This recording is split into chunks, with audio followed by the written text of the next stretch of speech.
ജനിച്ച് 2 ദിവസം മാത്രം പ്രായമായ കുഞ്ഞിനെ വഴിയരികിലെ ചായക്കടയ്ക്ക് മുന്നിൽ ഉപേക്ഷിച്ച നിലയിൽ കണ്ടെത്തി.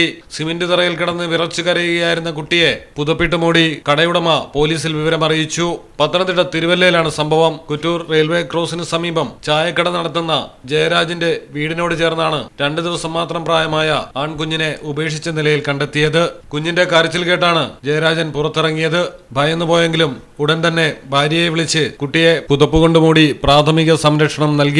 നാട്ടുകാരെ അറിയിച്ച് പോലീസിലും വിവരമറിയിച്ചു. പോലീസ് എത്തി കുഞ്ഞിനെ തിരുവല്ല താലൂക്ക് ആശുപത്രിയിലേക്ക് മാറ്റി.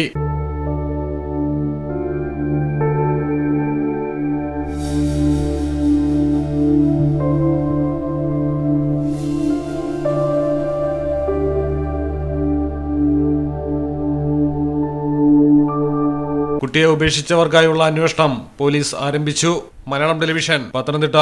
നിങ്ങൾക്ക് എത്ര പേർക്കറിയാം നിങ്ങളുടെ കുഞ്ഞിന്റെ ആദ്യ കാതുകുത്ത് പവൻ ഗോൾഡിൽ തികച്ചും സൗജന്യമാണെന്ന്? പവൻ ഗോൾഡ് തിരൂർ.